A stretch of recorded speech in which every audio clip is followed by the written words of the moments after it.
베드로전서 1장 8절에 보면 이런 말씀이 있어요. 예수를 너희가 보지 못하였으나 사랑하는도다. 이제도 보지 못하나 결코 말할 수 없는 영광스러운 즐거움으로 기뻐한다라고 이야기합니다. 가만히 곰곰이 생각하면 신앙 때문에 핍박을 받고 신앙 때문에 생명이 경각에 달려있고, 아니 실은 생명을 잃은 자들이 있는 그 상황 속에서 보이지 않는 예수님을 사랑하는 그 사랑하는 마음 때문에 이 고난도 즐겁게 받는다라고 하는 고백을 우리가 읽으면서 어떻게 이것이 가능할까라는 생각을 해봅니다. 조나단 에드워드 목사님이 이 본문 가지고 신앙 감정론이라고 하는 제목으로 설교를 하셨어요. A Treatise of Religious Affection 이라고 하는 설교 제목, 신앙 감정에 대한 논문 이런 식으로 설교 제목이 적혀져 있는데 너무나도 기가 막힌 설교였어요. 제가 그걸 아무리 읽어봐도 이것이 어떻게 이게 수백 년 전에 이런 설교를 했을까 싶을 정도로 너무나도 깊은데요. 그러면서 조나단 에드워드 목사님이 이렇게 얘기했어요. 진정한 신앙은 true religion, religion이라는 말이 요즘은 하도 이상한 말로 번역이 되어서 제가 신앙이라고 번역합니다. True religion은 대부분 holy affection, 거룩한 이런 정서, 신앙 감정으로 이루어져 있다라고 이야기합니다. 복음이라고 하는 이 가치, 복음이라고 하는 이 프로포지션은 이성적으로 깨달아야 되는 이성적인 분명히 영역이 있습니다. 그럼에도 불구하고 대부분 우리가 어떻게 행동하고 무엇을 위해서 살며 내가 어떤 방법으로 살아갈 것인가를 결정하는 것은 이 holy affection, true holy affection에 따라서 우리 성도님들이 행동한다라고 이야기하는 거죠. 그 중에 하나가 사랑이고요. 핍박을 받아도 예수님을 사랑하는 마음으로 그걸 즐겁게 여기면서 오히려 특권으로 여기면서 나아간다고 했잖아요. 이 사랑 말고 또 하나의 이 거룩한 holy affection이 있는데 그게 바로 경외심입니다. 하나님을 두려워하는 마음. 위정자들이 정말로 하나님을 두려워해야 되죠. 제일 꼭대기에 올라가면 두려워할 사람이 없어가지고 자기 마음대로 할 수 있는 유혹이 있는데 위로 하나님을 두려워하는 마음이 위정자들에게 반드시 필요하거든요. 그런데 하나님을 두려워하는 이 holy affection 중에 하나님을 두려워하는 이 마음이 있어요. 그런데 노아가 바로 이런 경외심을 가졌어요. 노아의 믿음은 경외하는 믿음이었어요. 믿음으로 노아가 방주를 지었는데 이렇게 성경이 적고 있어요. 경외함으로 방주를 지었다라고 이야기합니다. 경외함으로. 이 fear, 조나단 에드워드 목사님의 말만 따라 fear는 holy affection, 거룩한 신앙 감정입니다. 그리고 이것이 우리를 움직이게 하고 어떤 상황에서 어떻게 행동해야 하는지를 결정하게 합니다. fear가 뭘까요? 사전으로 대개 공포, 두려움 이렇게 번역이 되지만 실은 이 affection이라고 번역한 이 조나단 에드워드 목사님의 그 뉘앙스가 훨씬 더 설득력 있게 다가옵니다. 하나님을 패닉, 두렵고 공포심에 질려서 하는 것이 아니라 holy affection, 신앙 감정론, 거룩한 이 감정, 거룩한 affection이 우리의 행동을 결정하게 된다는 것이죠. 실은 우리가 어떤 거 하나에 꽂히면 그거 외에는 다른 생각을 못 하잖아요. 어떤 상황에 내가 완전히 아큐파이 되면 그것 때문에 패닉이 오는 수가 있죠. 우리가 압니다. 이런 게 어떤 것인지. 공황장애라든지 어떤 이렇게 작은 이 교실에 들어가 있을 때 오는 어떤 공포심이라든지 아니면 저같이 이렇게 높은 데 올라갔을 때 느끼는 이런 고소공포증이라든지 거기에 그냥 아큐파이 되면 아무것도 못합니다. 다른 생각을 못합니다. 거기에 사로잡히잖아요. fear, 경외심이라는 게 그런 거거든요. 일종의. 그런데 이런 어떤 부작용으로 나타나는 것이 아니라 하나님에게 집중하면 그것이 오늘 나의 실제 리얼리티가 되어서 그것으로 오늘 나의 행동을 결정하게 되는 힘, 이게 홀리 어펙션이거든요. 그래서 오히려 이 세상은 보는 것으로 영향을 받고 보는 것에 아큐파이 돼서 보는 것으로 내 행동을 결정합니다. 근데 노아는 보이지 않았습니다. 하나님도 보이지 않습니다. 근데 그 하나님의 말씀이 나의 현재의 실제가 되어서 내가 그 말씀대로 오늘 어떻게 행동해야 될지 그 행동이 규명이 되고 결정이 되었다는 거예요. 이거를 성경이 뭐라고 하냐면 보이지 않는 일에 대하여 믿음으로 노아는 경외함을 가지고 방주를 준비했다. 이렇게 적고 있습니다.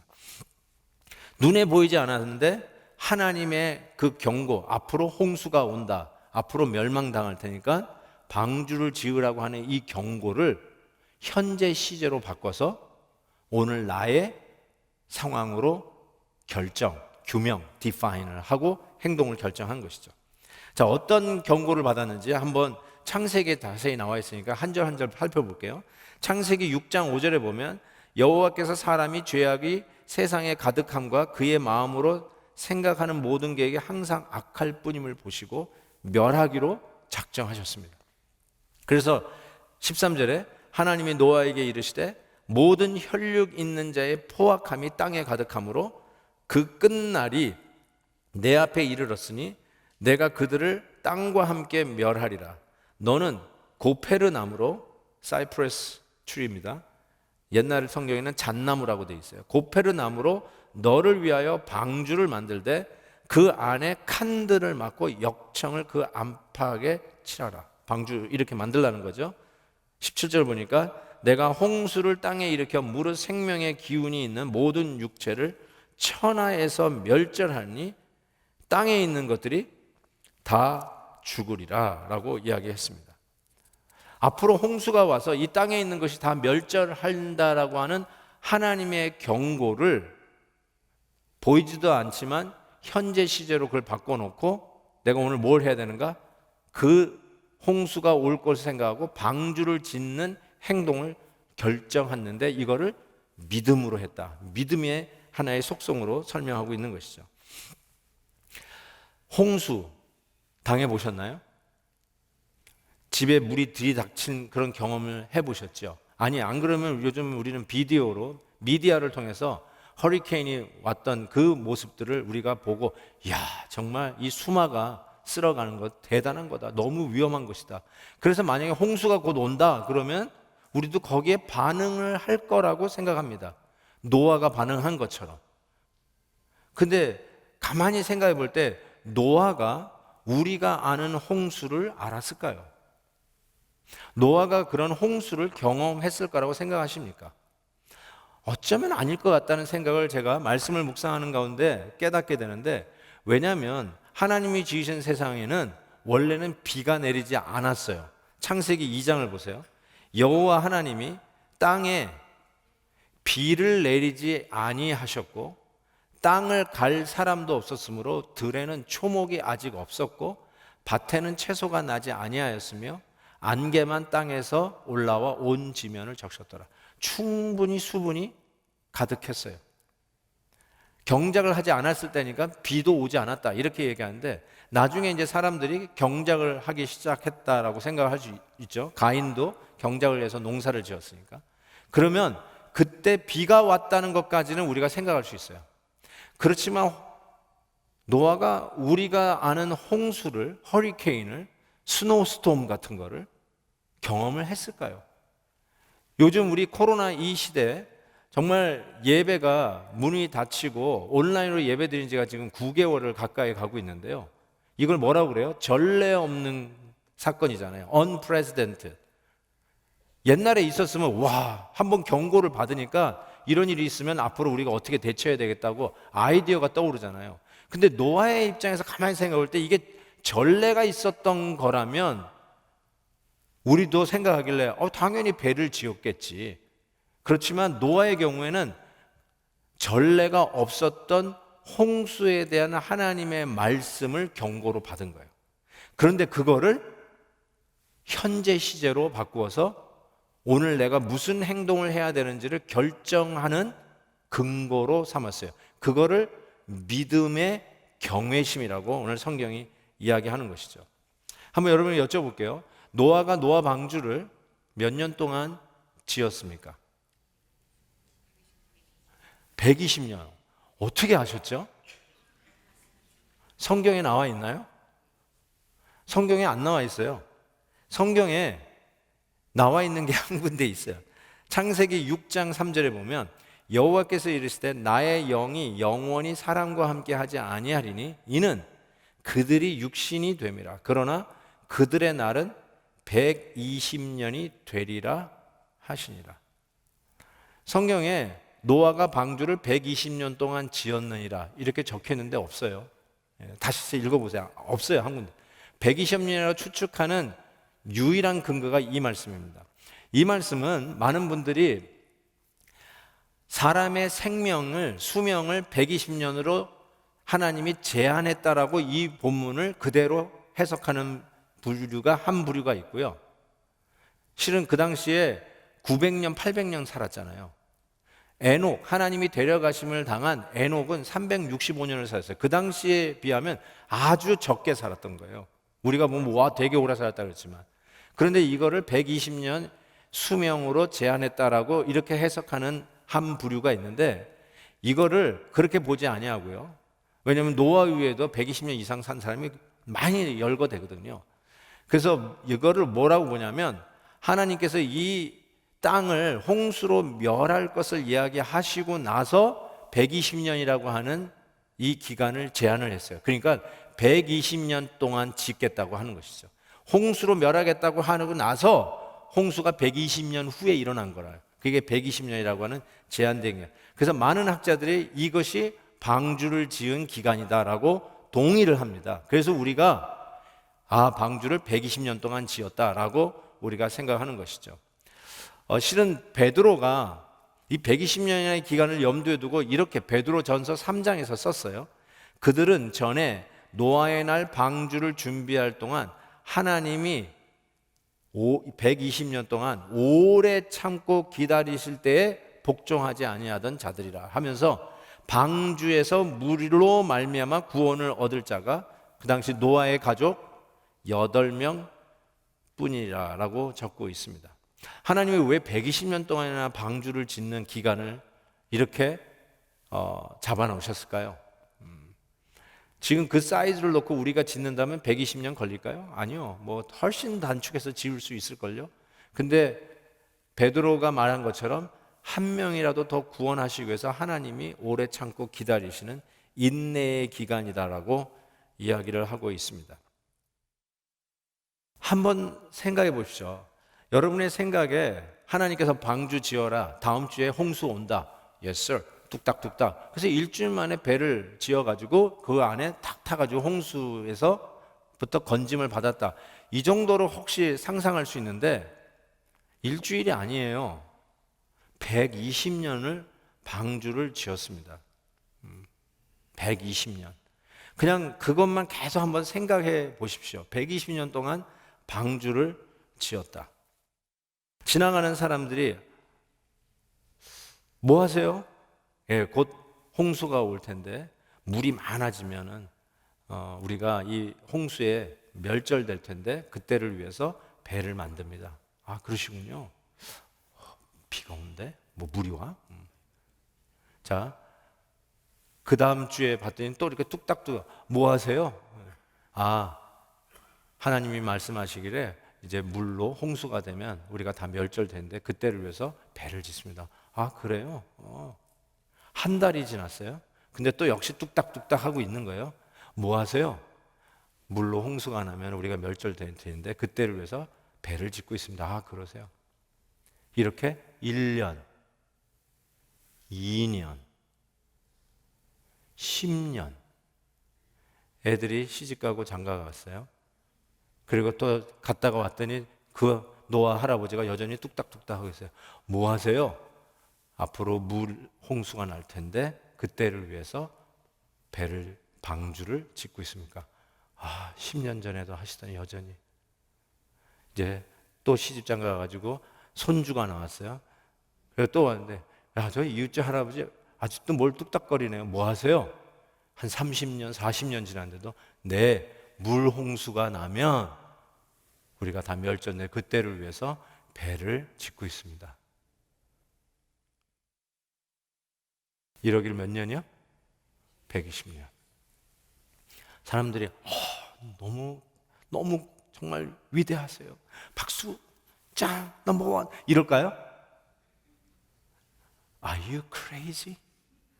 미쳤군요. 하늘을 보세요. 뭐 조짐이라도 있어야죠. 전례가 있어야죠. 우리가 unpresent 맨날 전례가 있어야 뭐 경고를 받죠. 예수님께서 이런 말씀을 누가복음에서 이렇게 하셨어요. 노아의 때에 된 것과 같이 인자의 때에도 그러하리라. 노아가 방주에 들어가던 날까지 사람들이 먹고 마시고 장가들고 시집가더니 홍수가 나서 그들을 다 멸망시켰다. 뭘 얘기하는 거죠? 아무도 노아의 말을 귀담아 들은 사람이 없었다. 다시 말해서 노아가 120년 동안 정말 어리석고 미친 짓 하고 있었다. 사람들이 전부 다 지나갈 때마다 고개를 설레설레 했을 거라는 거예요. 며칠은 봐줬을까요? 근데 이게 1년, 10년, 100년이 넘어가는데도 여전히 뚝딱뚝딱 하늘은 청천하늘. 이게 뭐 하고 있는 거죠? 사람들에게 조롱거리가 되고 있었다는 거예요. 그거를 아무것도 없고 조짐도 없지만 하나님께서 앞으로 홍수가 온다 라고 하는 그 말씀에 occupy, 그거 하나 생각한 거예요. 거기에 holy affection, 경외심을 가지고 그것으로 오늘 나의 행동을 결정한 거예요. 뭐예요? 방주를 만드는 거예요. 시간이 얼마나 걸리는지 it doesn't matter. 그것이 하나님의 말씀이 실제니까. 내가 보고 있는 저 맑은 하늘이 나의 실제가 아니라 저것보다도 하나님이 홍수가 올 거라고 하는 말씀이 현재 시제고 그게 실제니까 오늘 나는 그것을 한다라고 하는 것을 오늘 히브리서 기자는 노아가 믿음으로 경외심을 가지고 방주를 만들었던 바로 그 믿음이었어요. 한번 여러분 생각해 보십시오. 하나님의 말씀이 사실 그대로 우리에게 이루어지지 않는다면, 하나님이 약속하신 것이 거짓말이라면 우리는 어떻게 될까요? 우리에게 천국이 없다면 우리는 어떻게 될까요? 하나님이 살아계시다고 그러는데 만약에 그것이 새빨간 거짓말이라면 우리가 하는 이 모든 것들은 완전히 우스꽝스러운 조롱거리에 지나지 않을 것입니다. 특별히 오늘 이렇게 예배드리는 것, 하나님의 나라를 위해서 나의 귀한 것을 떼어 헌금하는 것, 나의 소중한 휴가를 떼어서 선교 현장에 가는 것, 이 모든 것들이 전부 다 우스꽝스러운 아주 조롱거리가 될 수밖에 없는 것들 아닙니까? 하나님의 말씀이 말씀대로 약속대로 이루어지지 않는다면 우리가 하는 많은 것들은 정말 어리석고 조롱받기에 딱 알맞은 행동들 아니겠습니까? 그래서 우리가 눈에 보이지 않지만, 천국에 가본 사람도 없고 갔다 온 사람도 없고 뭐 가끔 갔다 왔다는 사람들이 있기는 있지만, 그럼에도 불구하고 천국은 분명히 있기에 내가 오늘을 사는 것이 오늘이 마지막인 것처럼 사는 것이 아니라, 이 세상 눈에 보이는 것이 전부인 것처럼 사는 게 아니라 저 천국을 준비하면서 오늘을 사는 사람이 되는 거 아닙니까?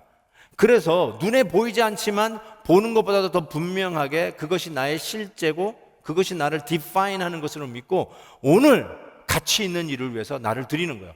세상 사람들이 볼 때는 한심하고 세상 사람이 볼 때는 말이 안 돼도, 그래도 하나님의 말씀이 사실이고 그걸 내가 믿기에 그 믿음대로 오늘 내가 해야 할 일을 결정하고 눈에 보이지 않지만 가는 것, 이게 바로 믿음으로 하는 행동이라는 것이죠. 그래서 성경은 보이지 않는다고 포기하지 말고 계속 믿음의 길을 가라고 격려하고 있습니다. 디모데후서 1장을 보세요.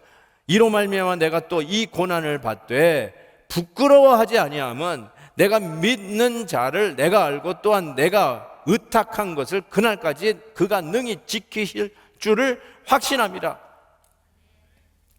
이 믿음 때문에 내가 고난을 받아도 현실이 고난이니까 이 믿음을 포기하겠다고 하는 게 아니라, 실은 고난받는 이 현실이 진짜가 아니라 앞으로 우리 주님께서 오시는 그 날이 나에게 있는 것이 분명하니까 오늘 시시하게 조금 손해본다라고 신앙 타협하고 내 믿음 포기하고 세상과 더불어 탕류에 쓸려가지 말고 꿋꿋하게 믿음을 지키며 담대하게 살아가겠다. 왜요? 하나님의 말씀은 분명하게 이루어질 걸 믿으니까.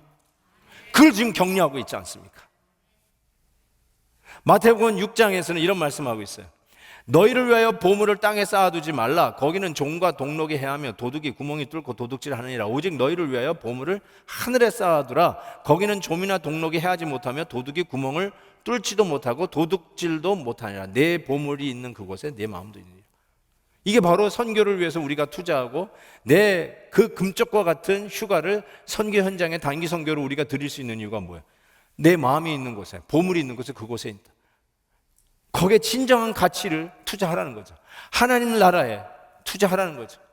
어쩌면 이 세상은 이 세상이 전부니까 캐사라세라의 철학이 더 어울리는지 몰라요. 그냥 오늘 이 세상 마음껏 내가 땀 흘려 번 것 나를 위해서 투자하고 나를 위해서 다 쓰고 가라. 이게 어쩌면 이 세상이 전부인 사람들의 삶의 철학, 에피큐리언, 쾌락주의자들의 삶의 철학일 수 있어요. 그러나 우리는 이것이 전부가 아니에요. 보는 게 전부가 아니에요. 다가올 천국이 있고 하나님의 나라가 있다는 걸 알아요. 그 나라를 위해서 오늘 준비하고 투자하는, 오히려 하나님 보시기에 더 지혜로운 삶. 그게 뭐예요? 하나님 나라를 위해서 천국의 보물을 쌓는 삶. 남들이 볼 때는 정말 한심하고 자기가 번 돈을 막 갖다 바치고 막 좋은 일에 막 쓰고 막 남에게 막 도네이션하고, 그게 한심스러운 것 같아요. 그렇지만 다가올 세상을 준비하는 가장 지혜로운 모습. 그래서 고린도전서 15장에는 이렇게 얘기하잖아요. 사랑하는 형제들아, 견실하여 흔들리지 말며. 왜요? 눈에 보는 것 때문에 흔들리지 말며 항상 주의 일에 더욱 힘쓰는 자들이 되라. 이는 너희 수고가 주 안에서 헛되지 않은 줄 압니다. 눈에 보이는 것으로 여러분을 규명하지 마세요. 피검사한 숫자로 이게 나구나 하고 패닉 걸리지 마세요.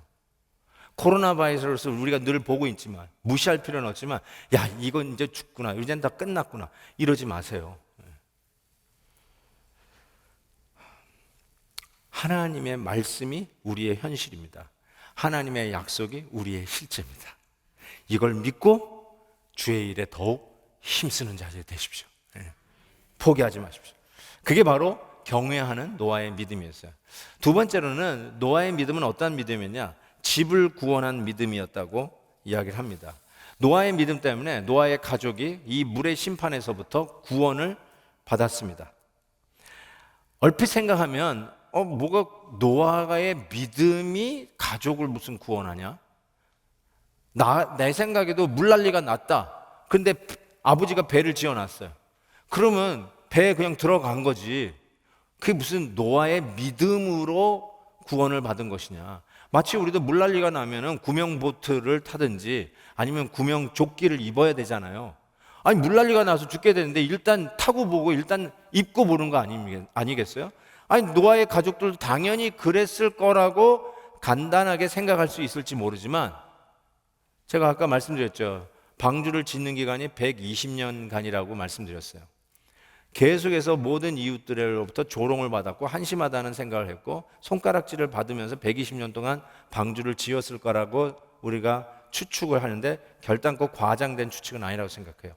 근데 제가 던지고 싶은 질문은, 그러면 노아의 가족들은 노아가 방주 짓는 것을 어떻게 생각했을까요? 노아의 아들들은 어떻게 생각했을까요? 여러분, 노아가 몇 살 때에 홍수가 왔냐면요, 창세기 7장에 보면 홍수가 땅에 있을 때 노아가 몇 살이죠? 600세였어요. 자, 그러면 노아가 몇 세 때부터 방주를 지었을까요? 네, 초등학교 여기서 어디서 나왔느냐가 결정되는 순간입니다. 480세에 방주를 짓기 시작해서 120년 동안 짓고, 그리고 600세에 홍수가 온 거 아니겠어요? 그러면 480세에 노아가 방주를 짓기 시작했어요. 그런데 창세기 5장에 보면 노아가 500세 되던 후에 셈과 함과 야벳을 낳았더라.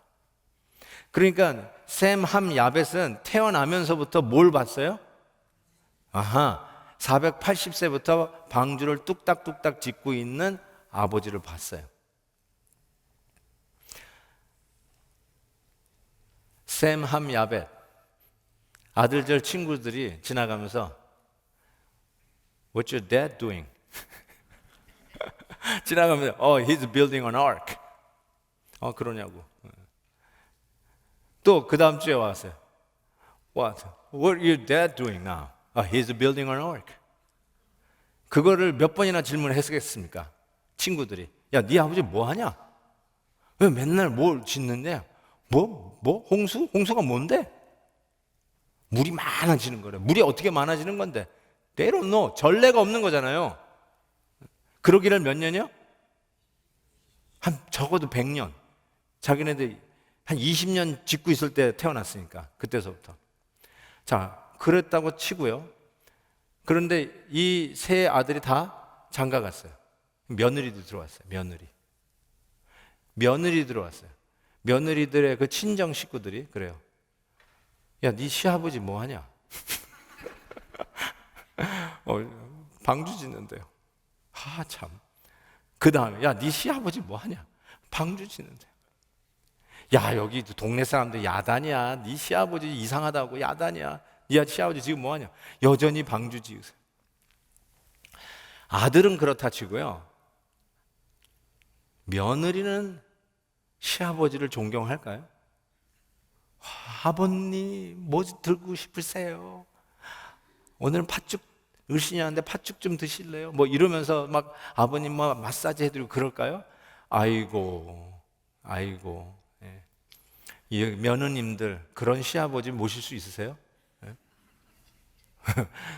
정말 남의 일 같지 않습니다. 어떻게 생각하세요? 자, 그런데 제가 말씀드린 게 그렇기를 100년을 했단 말이죠. 20살부터 20년, 20살에 났으니 20년 된 후부터 방주 지은 지 20년 된 후부터 애들이 나왔으니까. 근데 그 애들이요, 저 같으면 멀리 이사 갔겠어요. 야, 도저히 특히 며느리는 하나 이런 시아버지 모시고는 난 도저히 못 살아요. 멀리 이사 갔을 거예요. 만약에 멀리 이사 갔다면요, 홍수가 왔을 때 방주를 못 탔어요. 방주 못 타요. 근데 방주 다 탔어요. 가족들이. 이 뭘 얘기하는 거죠? 자녀들이 같이 있었어요. 저는 이거가 여러분 생각에 물난리가 났으니까 구명보트 타자 이래서 탄 게 아니라는 거를 말씀드리려고 하는 거예요.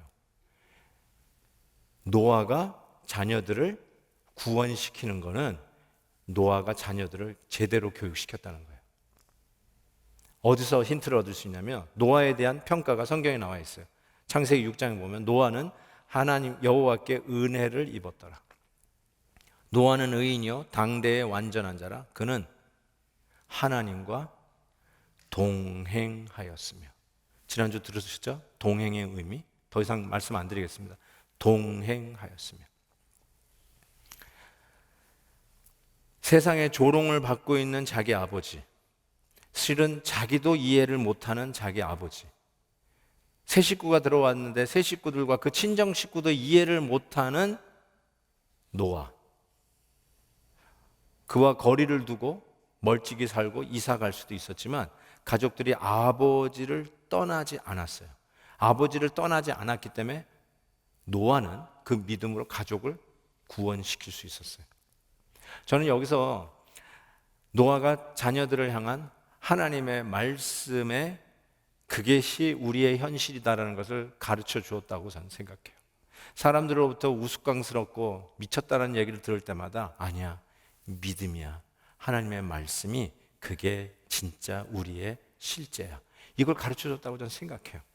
잠언 22장 보면 마땅히 행할 길을 아이에게 가르치라. 그리하면 늙어도 그것을 떠나지 아니하리라.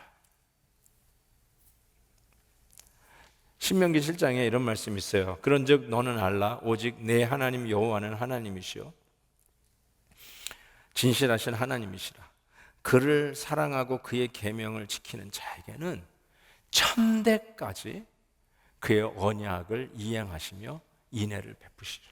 여기서 이 천대는 단순히 수사학적인 은유적인 그냥 과장법이 아니라 전 실제라고 생각해요. 정말 하나님 앞에 믿음으로 바로 서면 부모의 믿음에 만족시킬 만한 자녀들이 좀 없다 하지만 그래도 우리의 자녀들이 우리 하나님이 약속하신 대로 그 은혜를 입고 그 축복을 받을 것이라고 분명히 믿습니다. 믿음을 지키는 거죠. 사람들의 욕을 먹어도 나는 우리 아버지의 말씀을 믿습니다. 야, 세상이 뭐라고 그래도 우리가 믿음 지키면서 뒤처지는 것 같더라도 예수님 믿는 것이 신앙적으로 이 하나님 앞에 서지만은 세상으로 볼 때는 꼭 세컨드 클래스 시리즌이 되는 것 같지라도 내 밥도 제대로 챙겨 먹지 못하는 것 같다 할지라도 믿음 지키며 사는 것이 꼭 손해보는 것 같다 할지라도 이 세상에서 요령 피우지 아니하고 믿음대로 고지고대로 사는 게 꼭 꽉 막힌 것처럼 답답하다 할지라도 그래도 믿음 지키며 사는 것이 그것이 정도고 그게 하나님이 인정하는 길이고 그것이 궁극적으로 하나님의 진정한 복을 받는 길이다. 이거를 자녀들에게 확실히 가르치는 거죠. 그러면 자녀들이 복을 받되 천대까지 하나님의 인내하심을 베푸시는 그 은혜를 우리 자녀들이 누릴 것을 분명히 믿는 것이죠.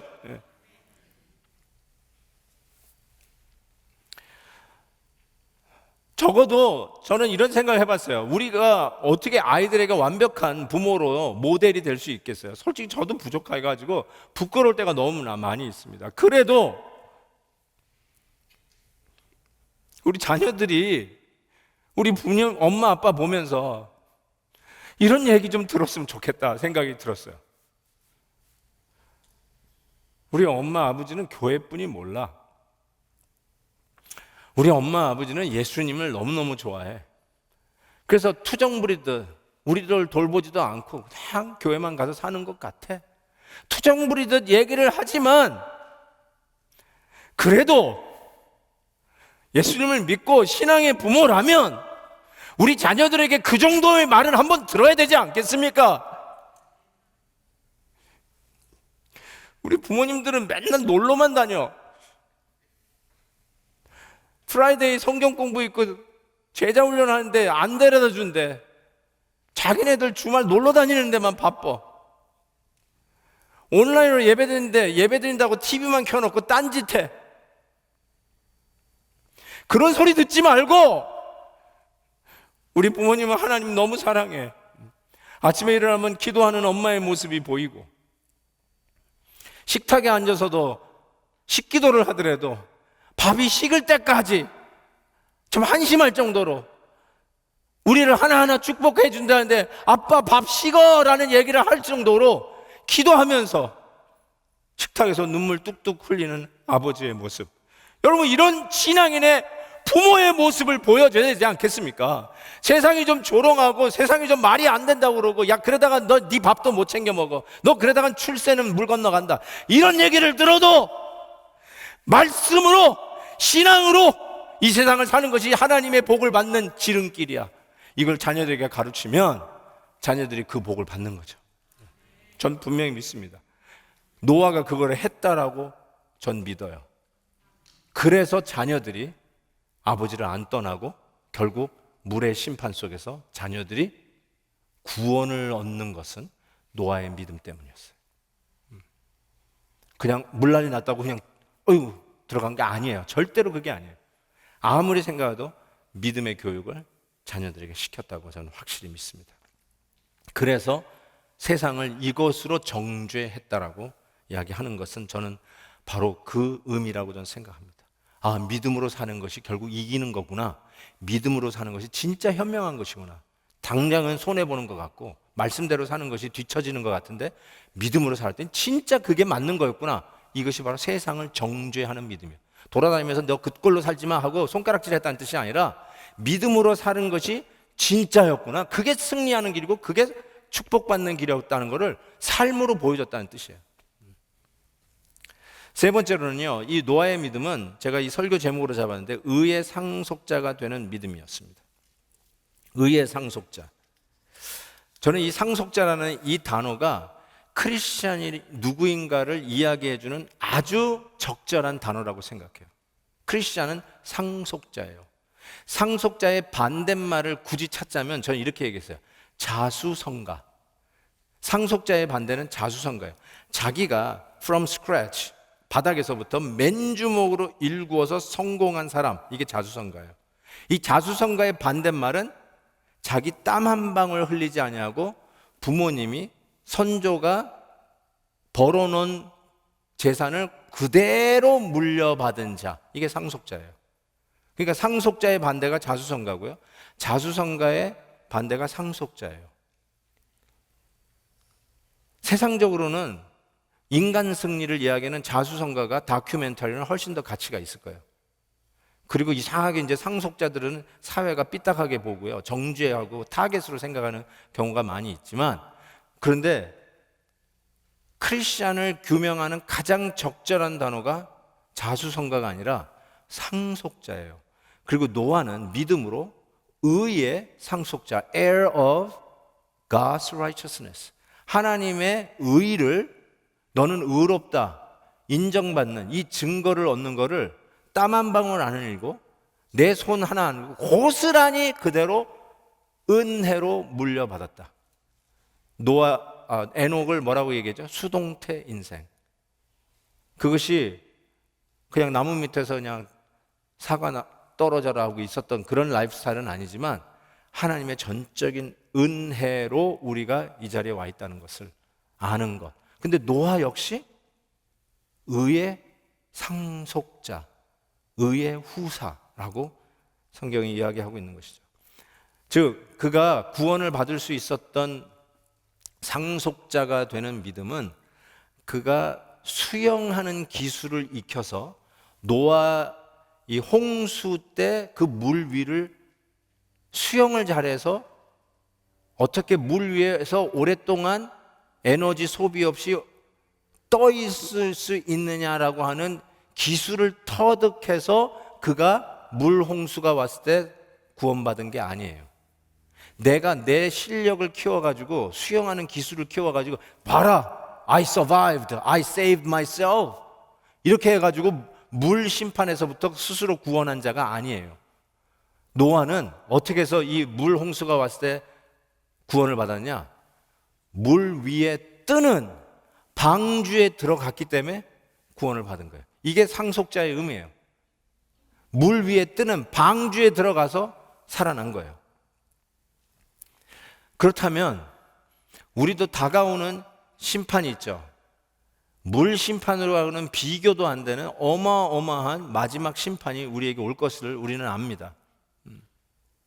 그 심판을 우리는 어떻게 그러면 통과할 것인가? 그 심판에서 우리는 어떻게 건짐을 받을 것인가?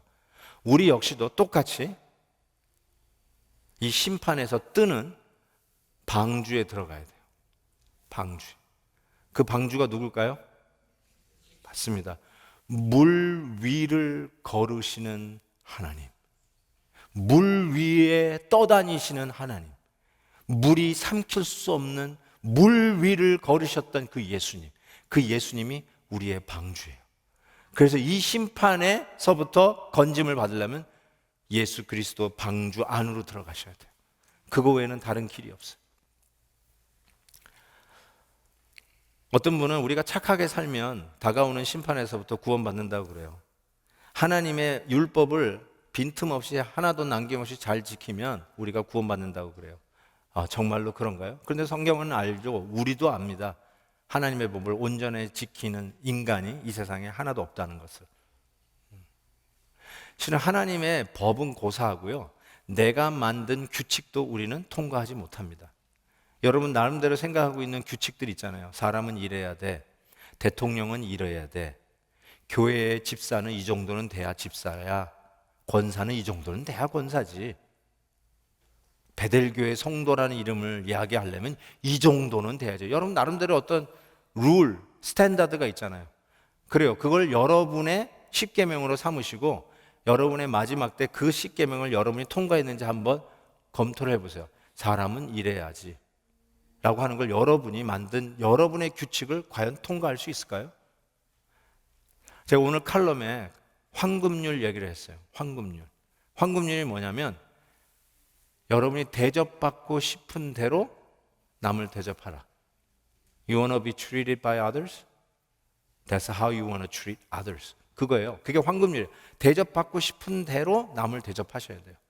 존경받고 싶으면 남을 존경하셔야 돼요. 근데 황금률을 지킬 사람도 없어요. 완벽하게 지킬 사람이 없어요. 사람이 나한테 이렇게 해줬으면 좋겠다라는 나름대로의 기대가 있잖아요. 우리 아들이 나한테 이렇게 해줬으면 좋겠다. 우리 부모님이 나한테 이렇게 해줬으면 좋겠다. 심지어 여러분, 목사님이 나한테 이렇게 해줬으면 좋겠다. 목사도 있어요. 우리 성도들이 나한테 좀 이렇게 했으면 좋겠다. 다 기대가 있잖아요. 황금. 근데 그대로 그 상대에게 똑같이 해주라는 거예요. 해주면 해주는 게 아니라 여러분이 그렇게 대접받고 싶은 대로 해주는 거. 그게 황금률인데 인간의 가장 기본 욕구예요. 베이직 스탠다드 중에 베이직이에요. 그런데 그 황금률도 우리는 마지막 날에 그것으로 심판의 잣대를 들이댈 때 그걸 통과할 사람이 있겠냐는 거예요. 난 대접받고 싶은 대로 정말 대접하고 사세요? 남이 나를 이렇게 생각해주고 해줬으면 좋겠다라고 한 것처럼 남을 그렇게 생각해주고 사세요?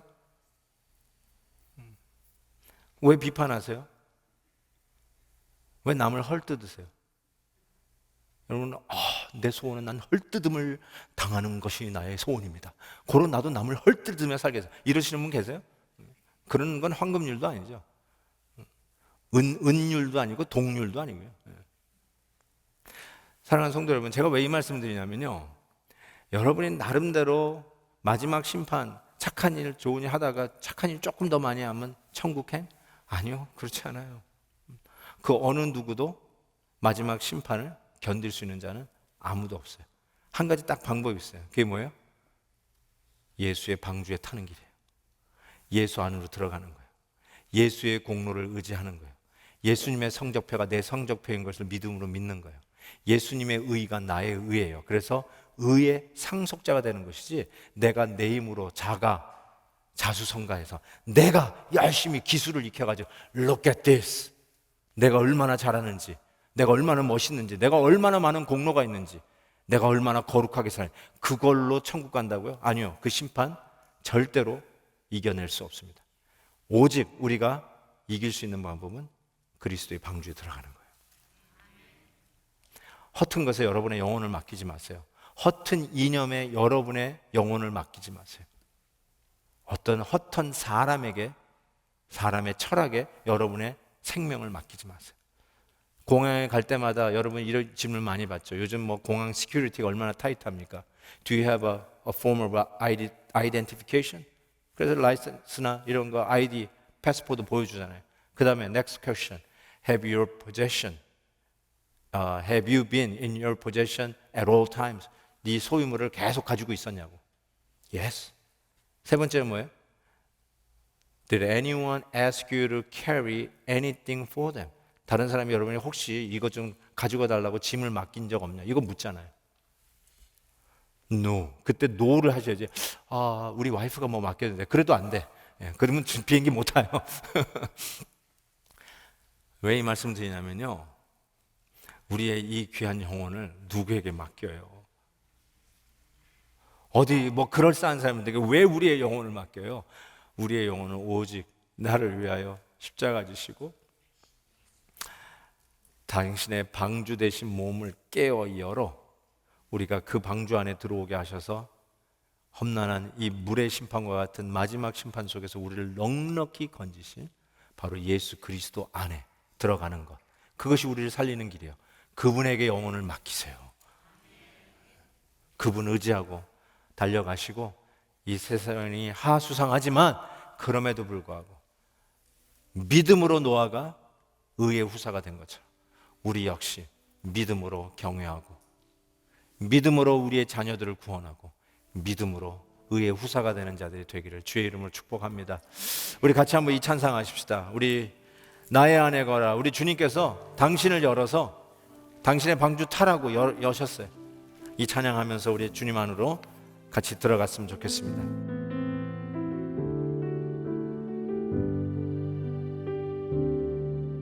나의 안에 거하라, 나는 내 하나님이니 모든 환난 가운데 너를 지키는 자라. 두려워하지 말라. 내가 널 도와주리니. 놀라지 말라. 내 손 잡아주리라.